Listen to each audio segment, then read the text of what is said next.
White হাউচত বৰাক ওবামাৰ লগত কি ঘটিছিল? তিনিজন এজেণ্টে কিয় টানি লৈ গৈছিল বৰাক ওবামাক? এটা ভিডিঅ'ৰ কাৰণে তোলপাৰ লাগিছে এতিয়া সকলোতে। প্ৰকৃততে কি হৈছিল বৰাক ওবামাৰ লগত জানো আহক সবিশেষ।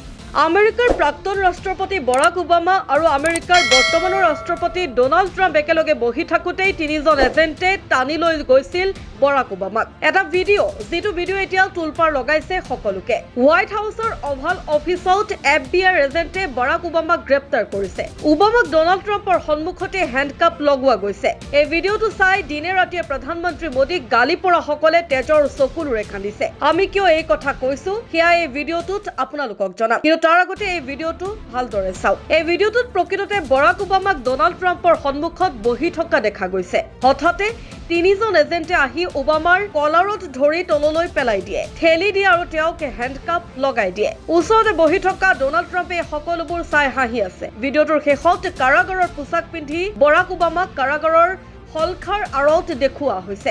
এইটো আচলতে এটা কৃত্ৰিম বুদ্ধিমত্তাৰ ভিডিঅ' যিটো ডোনাল্ড ট্ৰাম্পে নিজৰ ছ'চিয়েল মিডিয়া এপ ট্ৰুথ ছ'চিয়েলত আপলোড কৰি ভাইৰেল কৰি তুলিছিল। ভিডিঅ'টো ভাইৰেল হোৱাৰ লগে লগে পাকিস্তানী সংবাদ মাধ্যম, আমেৰিকাৰ সংবাদ মাধ্যম, পশ্চিমীয়া সংবাদ মাধ্যম আৰু বাওঁপন্থী শিবিৰ সকলো পাগল হৈ পৰিল। কাৰণ এই সকলো লোকে কালি উদযাপন কৰি আছিল যে ডোনাল্ড ট্ৰাম্পে বাৰে বাৰে ভাৰতীয় সেনাক বিতৰ্কৰ মাজলৈ টানি আনি ভাৰতক গালি পাৰিছে।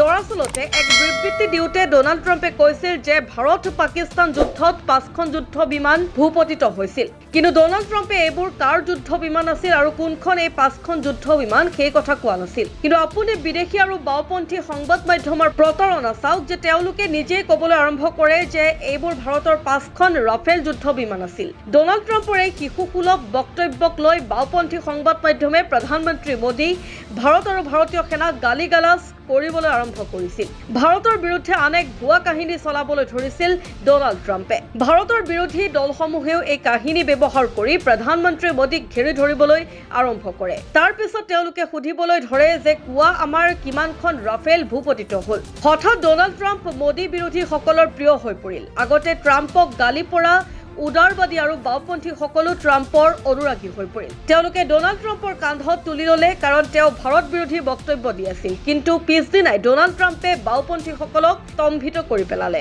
ট্ৰাম্পে বাওঁপন্থীসকলৰ ছুপাৰষ্টাৰ ওবামাক টানি লৈ গ'ল। এতিয়া আগতে মোদীক গালি-গালাজ কৰা বাওঁপন্থী সংবাদ মাধ্যমে পুনৰ ডোনাল্ড ট্ৰাম্পক গালি-গালাজ কৰিবলৈ আৰম্ভ কৰিছে। এই বাওঁপন্থী সংবাদ মাধ্যমে ডোনাল্ড ট্ৰাম্পক লৈ সুখী আছিল কাৰণ তেওঁ ভাৰত আৰু প্ৰধানমন্ত্ৰী মোদীক লৈ প্ৰশ্ন উত্থাপন কৰিছিল। কিন্তু আজি যেতিয়া ডোনাল্ড ট্ৰাম্পে এই ভিডিঅ'টো ভাইৰেল কৰিলে তেতিয়া বাওঁপন্থী সংবাদ মাধ্যমে ডোনাল্ড ট্ৰাম্পকো গালি পাৰিবলৈ আৰম্ভ কৰিলে। তেওঁলোকে ডোনাল্ড ট্ৰাম্পক গণতন্ত্ৰৰ বাবে আটাইতকৈ ডাঙৰ ভাবুকি বুলিও ক'বলৈ আৰম্ভ কৰিছে।